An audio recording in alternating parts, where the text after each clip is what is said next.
Intraday trading psychology మరియు ముఖ్యమైన rules గురించి మీకు కావాల్సిన విషయాలను వేగంగా అందించే సారాంశం ఇది. ఎందుకంటే చూడండి, ఇంట్రాడే ట్రేడింగ్ అనేది కేవలం టెక్నికల్ స్కిల్ మాత్రమే కాదు.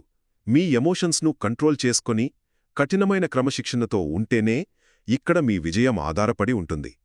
సరే, మొదటగా ట్రేడింగ్ చేసేటప్పుడు మీ ఎమోషన్స్ అన్నీ పక్కన పట్టేసి అచ్చం ఒక రోబోలా వ్యవహరించండి.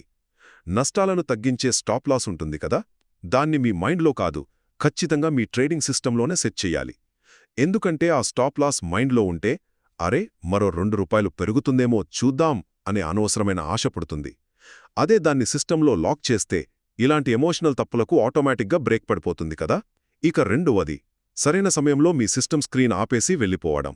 మీరు ముందే అనుకున్న లాభం వచ్చినా లేదా స్టార్టింగ్లోనే ఊహించని నష్టం వచ్చినా సరే, వెంటనే ఆ స్క్రీన్ క్లోజ్ చేసి అక్కడ్నుండి బయటికొచ్చేయండి.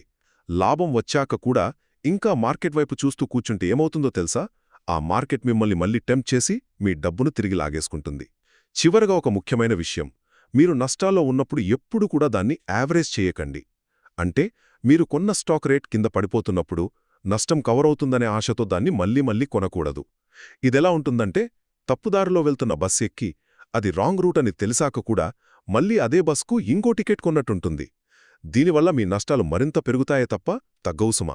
సో, సరైన స్టాక్స్ను ఎంచుకోవడమే కాదు, మీ భావోద్వేగాలను పక్కనపెట్టి కఠినమైన రూల్స్ పాటించడమే ఇంట్రాడే ట్రేడింగ్లో మీ విజయానికి అసలైన రహస్యం.